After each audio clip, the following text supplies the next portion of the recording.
Friends, Vijay అలాగే సంగీతులిద్దరూ విడాకులు తీసుకుంటున్నారు అన్న వార్త చాలా గట్టిగా వినిపించింది. అయితే దానికి తోడు తమిళ ఇండస్ట్రీలో తను పెట్టిన పిటిషన్, దానికి సంబంధించినవి చాలా అంటే చాలా ఎక్కువగా మనకి వినిపించాయి, కనిపించాయి కూడా. అయితే ఇప్పుడు తాజాగా విజయ్ చేసిన పనికి అంటే తన భార్య సంగీత విషయంలో విజయ్ చేసిన పనికి తన కొడుకు రియాక్షన్ వింటే దిమ్మ తిరిగిపోవాల్సిందే. అసలు విజయ్ తన భార్య విషయంలో ఏం చేశాడు? ఎటువంటి మార్పులు విజయ్ జీవితంలో వస్తున్నాయి అని గనక చూస్తే షాక్ అవ్వాల్సిందే. ఎందుకనంటే అందరూ ఏమనుకుంటున్నారు? విజయ్ తన భార్యను దూరం పెట్టాడు. ఆ! విడాకులు తీసేసుకుంటున్నారు. ఇలా రకరకాలుగా వార్తలు వినిపించాయి కదా! మ్యాటర్ ఏంటంటే విజయ్‌కి తన భార్యకి మధ్య గొడవలైతే వచ్చాయి. దానిలో ఎటువంటి ఇది లేదు.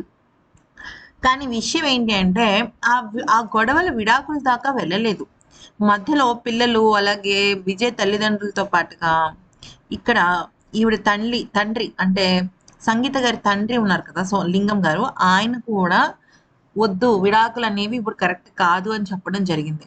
ఎందుకని అంటే ఇక్కడ మనం గమనించినట్టయితే ఆవిడ పిటిషన్ అయితే వేయటానికి సిద్ధపడ్డారు. పిటిషన్ వేశారు కూడా. కానీ ఆ తర్వాత ఒక్కసారి వాళ్ళు తీసుకున్న నిర్ణయం వాళ్ళకే నచ్చలేదు. ఎందుకనంటే పిల్లల విషయంలో అటు విజయ్ కానీ, ఇటు సంగీత కానీ సరైన నిర్ణయం తీసుకోలేదు. ఇప్పుడు ఆ పిల్లలు టీనేజా లేకపోతే చిన్న పిల్లలా కాదు. వాళ్ళు ఆల్మోస్ట్ పెళ్ళిడికొచ్చిన వాళ్ళు. సో, పెళ్ళిడికొచ్చిన తర్వాత ఈ వైఫ్ అండ్ హస్బెండ్ విడిపోతే అంటే తల్లిదండ్రుల బాధ్యత సరిగ్గా తీసుకోకపోతే వాళ్ళ లైఫ్స్ చాలా ఎఫెక్ట్ అవుతాయి. అయితే ఈ గొడవలు పడిన తర్వాత విజయ్‌కి తన కొడుకు దూరంగా ఉండటం, విజయ్‌తో మాట్లాడకపోవడం జరిగింది. కానీ కూతురు మాత్రం తండ్రి విషయంలో చాలా అంటే చాలా ఫ్లెక్సిబుల్‌గా ఉంది. అంటే అటు తల్లికి దూరం అవ్వలేదు తన తండ్రికి దూరం అవ్వలేదు. ఇప్పుడు మ్యాటర్ ఏంటంటే సీఎంగా విజయ్ ప్రమాణ స్వీకారం చేసిన తర్వాత ఢిల్లీలో అమిత్ షా అలాగే మోదీ గారి అపాయింట్మెంట్ దక్కింది. అయితే ఆయన తమిళనాడు గురించి, టీవీకే పార్టీ గురించి, ఇంకా కొన్ని నేషనలైజ్డ్ ప్రాబ్లమ్స్ గురించి మాట్లాడటానికి వెళ్ళడం అయితే అవుతుందన్నమాట. ఈ నేపథ్యంలో విజయ్‌తో కలిసి బయలుదేరుతున్న సంగీత గారు నిజంగా అందరికీ షాక్ ఇచ్చారు. అయితే ఇప్పటి వరకు అంటే దాదాపుగా 2022 తర్వాత వీళ్ళిద్దరూ కలిసి ప్రయాణించలేదు. వీళ్ళిద్దరూ కలిసి ఎటువంటి ఫంక్షన్‌కి రాలేదు. వీళ్ళిద్దరూ కలిసి ఏ రకమైన ఫంక్షన్ జరపలేదు. కానీ విజయ్‌కి సంబంధించిన తల్లిదండ్రులు, విజయ్‌కి సంబంధించిన కజిన్స్, అటు సంగీత గారికి సంబంధించిన కజిన్స్ అందరూ కూడా వస్తున్నారు. కానీ వీళ్ళిద్దరూ కలిసి లేరు. అంటే ఇక్కడ కోపం అంతా సంగీత గారికి విజయ్ మీదే. విజయ్ కుటుంబం మీద కానీ, వాళ్ళ విషయం మీద కానీ కాదు. అయితే దీని ప్రకారం డైవర్స్ రూమర్స్ రావటము, అలాగే ఇంకా చెప్పాలి అంటే చాలా రకాల విషయాలు అటు ఇటు చక్కర్లు కొట్టటము, త్రిషకి సంబంధించిన విషయం. ఇవన్నీ పిటిషన్స్‌గా బయటకొచ్చాయి. పిటిషనే లీక్ అయిపోయింది ఏకంగా. కానీ ఇప్పుడు ఆ పిటిషన్‌ని రద్దు చేసుకున్నట్టు, ఇక విడాకుల వైపు వెళ్ళకూడదని, అయితే అటు సంగీత కానీ, ఇటు విజయ్ కానీ వాళ్ళకి సంబంధించిన సెకండ్ ఒపీనియన్ అంటే ఇంకొకసారి మనం ఛాన్స్ తీసుకోవచ్చు కదా! ఏమో నేను ఫస్ట్ టైమ్ ఇది నిర్ణయం తీసుకొని తప్పు చేశానేమో అన్న ధోరణిలో ఉన్నారు ఇద్దరు. ఎందుకంటే పిల్లల వల్ల. కూతురేమో తండ్రిని, కొడుకేమో తల్లిని ఒప్పించే ప్రయత్నంలో ఉన్నారు.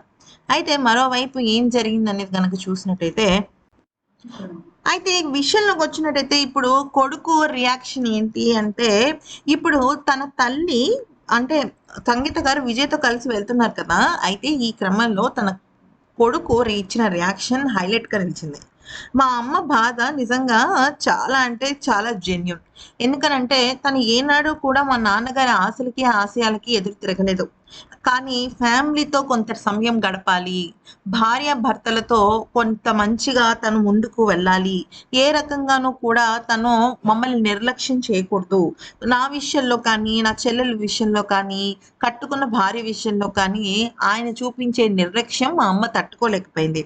బహుశా ఇప్పుడు వాళ్ళిద్దరూ కలిసి ఢిల్లీకి వెళ్ళటం అనేది నిజంగా చాలా శుభపరిణామం అని నాకనిపిస్తుంది. ఎందుకనంటే ప్రతి ఒక్కళ్ళకి ఒక టైం కావాలి. ఒక టైం కనుక వాళ్ళకి దొరికింది అంటే ఖచ్చితంగా వాళ్ళలో ఒక మార్పు అనేది వస్తుంది. ఆ మార్పు వాళ్ళని వాళ్ళని ఒక రకంగా ఇంకా మెచ్యూర్డ్ పర్సన్స్‌గా తెలుస్తుంది. ఎంత ఏజ్ వచ్చినా, ఎంత మెచ్యూరిటీ ఉన్నా ఒక్కొక్కసారి చిన్న చిన్న విషయాల్లో తప్పులు దొర్లుతుంటాయి.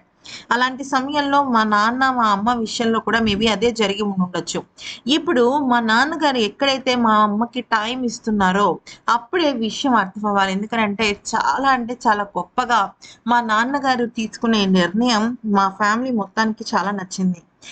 కరెక్టే. కొన్ని విషయాల్లో మేము చాలా తీవ్రంగా హర్ట్ అయ్యాం. ఈవెన్ మా విషయాల్లో కూడా మా నాన్నగారు హర్ట్ అయ్యి ఉండొచ్చు. కానీ నేను చెప్పాలనుకుంటున్న విషయం ఒకటే. ఎవ్వరైనా సరే, ఏ కుటుంబం అయినా సరే, తన తండ్రి దగ్గర నుంచి కానీ, లేకపోతే తల్లి దగ్గర నుంచి కానీ టైం కోరుకుంటుంది. వాళ్ళతో కలిసి స్పెండ్ చేసే జస్ట్ 1 అవర్ వాళ్ళకి చాలా అంటే చాలా కలిసి వస్తుంది. ఈ విషయంలో మా నాన్నగారు లాస్ట్ 3, 4 ఏళ్లుగా మమ్మల్ని నిర్లక్ష్యంగా చూస్తున్నారన్న బాధే మమ్మల్ని ఎక్కువగా బాధించింది. నాకన్నా ఎక్కువగా మా నాన్నగారి విషయంలో మా అమ్మగారు బాధపడ్డారు. పిల్లలకి టైం ఇవ్వటం లేదు, తనకి టైం ఇవ్వటం లేదు అనుకున్నారు. కానీ ఇప్పుడు మా ఫాదర్ తీసుకునే నిర్ణయం చాలా గొప్పది. అయితే వాళ్ళలో వాళ్ళే ఒక ఎమికబుల్ విషయానికొచ్చారు. అంటే చెప్పాలి అంటే ఎవ్వరు కూడా ఈగోలకి వెళ్ళలేదు. రిలేషన్‌షిప్‌లో ఈగోలు ఉండి కాంప్రమైజ్ లేకపోతే అది చాలా నరకప్రాయంగా మారుతుంది. ఈవెన్ మా అమ్మ, నాన్న విషయంలో కూడా అదే జరిగిందని నాకనిపిస్తుంది. ఏది ఏమైనప్పటికీ మేము చెప్పిన మాటలు, ఆమె తీసుకోవాల్సిన రెస్పాన్సిబిలిటీ, మా ఫాదర్ చేస్తున్న నిర్లక్ష్యం అన్నీ కూడా తెలిసొచ్చాయి. ఇక చిన్న చిన్న తప్పులు పెద్ద పెద్ద మూల్యాన్ని చెల్లించుకుంటాయనేది ఎంత నిజమో, చిన్న చిన్న కాంప్రమైజ్‌లు మా మమ్మీ, డ్యాడీని కలిపాయి అన్నది కూడా అంతే నిజం. అయితే ఇప్పుడు నేను చేస్తున్న ఈ అద్భుతమైన విషయం నాకు చాలా నచ్చింది. మా కుటుంబానికి చాలా నచ్చింది. నేను తీసుకునే నిర్ణయం తప్పు కాదని నాకు మరొకసారి ఈ ప్రకృతి చెప్తోంది. అయితే ఇక రాబోయే రోజుల్లో వాళ్ళు విడాకుల ప్రస్తావన గురించి మళ్ళీ తిరిగి ఎత్తుతారా? ఎత్తరా? అనే విషయం పైన నాకు క్లారిటీ లేదు. ప్రస్తుతానికి వాళ్ళు చాలా హ్యాపీగా ఉన్నారు. వాళ్ళలో ఒక మార్పు కనిపిస్తుంది. ముఖ్యంగా మా నాన్నగారిలో కానీ, మా అమ్మగారిలో కానీ. మా అమ్మగారు కూడా మా నాన్న టైం ఇవ్వటం లేదు అన్న విషయానికి చాలా తీవ్రమైన మనస్తాపానికి గురయ్యి, ఆవిడ ఈ కఠిన నిర్ణయాలు తీసుకున్నారు. కఠిన నిర్ణయాలు తీసుకోవటానికి బావుంటాయి. కానీ భవిష్యత్తులో దాని ఎఫెక్ట్స్ చాలా దారుణంగా ఉంటాయి. అది నేను ఎక్స్‌పీరియన్స్ అయ్యే చెప్తున్నాను. గత 4 ఏళ్లుగా మా నాన్నగారికి మేము దూరమై చాలా బాధపడుతున్నాం. అటువంటి బాధ అనేది ఉండకూడదని నేను ఇలాగ చేస్తూ వచ్చాను. ఇప్పుడు కూడా నేను ఆ విషయం పైనే నిలబడతాను.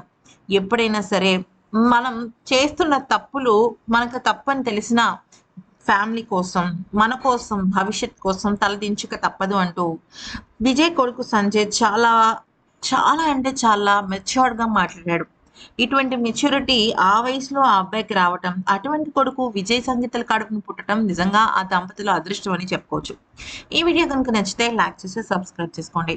అలాగే మా ఛానల్‌ని ఆహ్, బెల్ ఐకాన్ క్లిక్ చేస్తే మేము ఎటువంటి వీడియోస్ పెట్టినప్పటికీ మీకు అందుతుంది.